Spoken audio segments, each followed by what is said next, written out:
Salutations chers apprenants, bienvenue une fois de plus à l'école visuelle africaine. Moi c'est Monsieur Ulrich Doyounoukoua, enseignant de philosophie et je réponds ponctuel et effectivement régulièrement en ce qui concerne les vidéos sur les notions de philosophie à l'école visuelle africaine. Et actuellement je vais insister sur un des chapitres en terminale A4 portant sur nature et culture.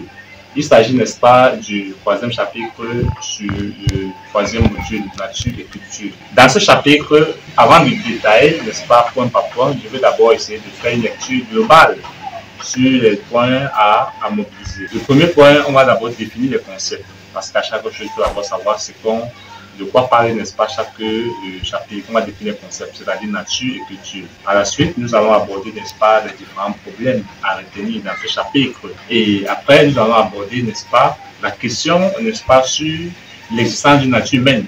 Parce que dans ce chapitre, il y a une thèse qui valide l'idée d'une nature humaine. Après, nous allons, en guise de remise en question, présenter la thèse qui apporte une limite à l'existence d'une nature humaine.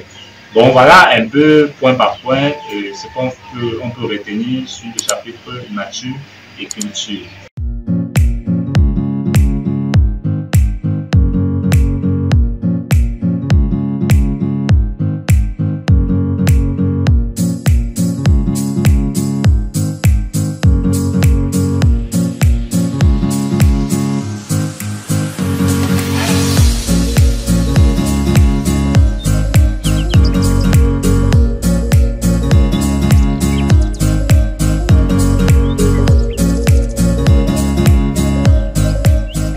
Bien, chers apprenants, après cette brillante explication résumée, nous entrons directement dans le but du sujet en observant au tableau, comme c'est indiqué. Chapitre 3, nature et culture. Au premier point, nous avons la définition des concepts. Comment par nature?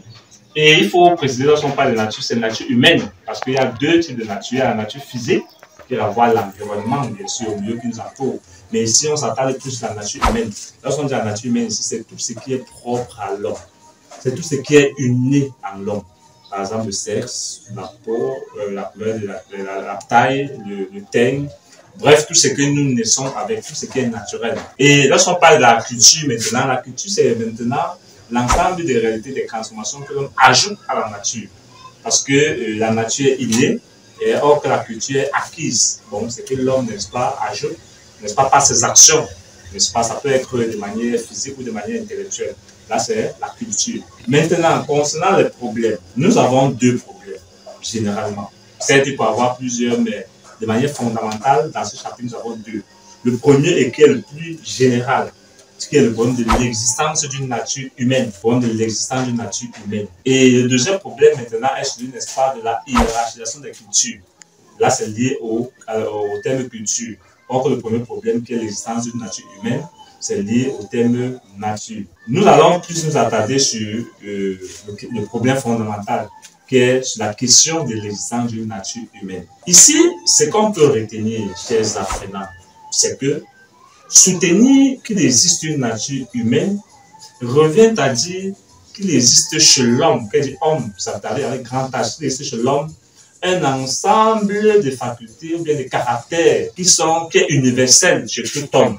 C'est-à-dire que l'homme est caractérisé, n'est-ce pas, par des traits qui sont non seulement innés chez lui, mais aussi qui sont universels. Comme j'ai dit tout à l'heure, j'ai parlé, n'est-ce pas, du sexe, j'ai parlé, n'est-ce pas, de la race, tout ce que l'homme naît avec et qui font sa nature.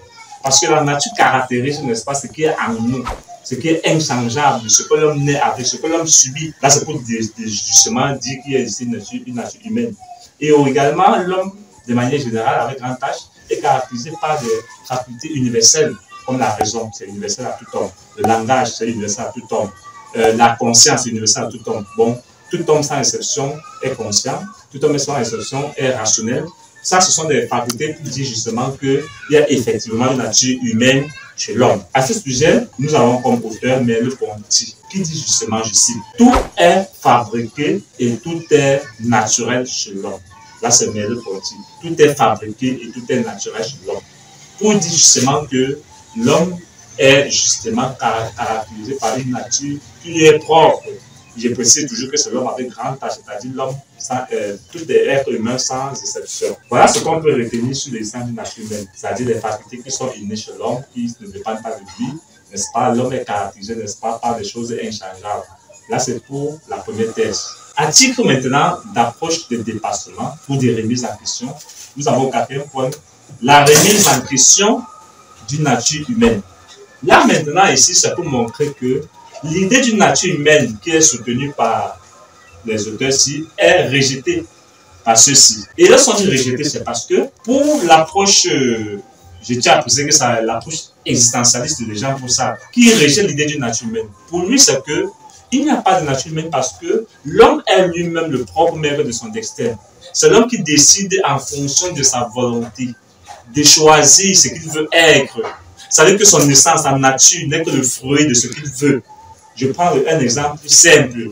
L'homme choisit, par exemple, le métier. L'homme choisit son partenaire, que ce soit sa femme ou son époux. L'homme choisit, n'est-ce pas, sa filière. Bref, l'homme a le dernier mot sur, en fait, ce qu'il veut entreprendre. Raison pour laquelle on ne peut pas dire qu'il est déjà condamné à être ceci ou cela. Il a son mot à dire. Voilà pourquoi Jean Paul Sartre affirme, je le cite, il n'existe pas de nature humaine, puisqu'il n'y a pas de Dieu pour la créer. Bon, pour dire carrément que l'idée d'une nature humaine est à remettre en question. C'est l'homme lui-même qui se crée, c'est l'homme lui-même, n'est-ce pas, qui change, n'est-ce pas, son devenir. Et j'insiste aussi sur le fait qu'on peut naître homme, on peut naître noir, on peut naître de courte taille, etc. Mais durant la naissance, ou alors après la naissance, on peut les modifier.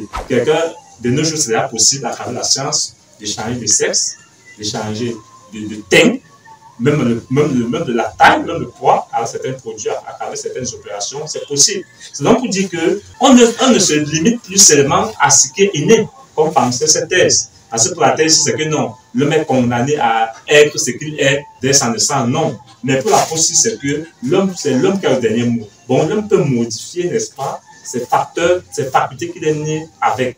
Raison pour laquelle Simone de Beauvoir affirme on ne naît pas femme, mais on le devient. Bon, la question, n'est-ce pas, du sexe ou du genre est une volonté personnelle en fonction de ce qu'on veut. Je peux décider de modifier, n'est-ce pas, quelque chose qui est naturel. C'est possible à travers la science.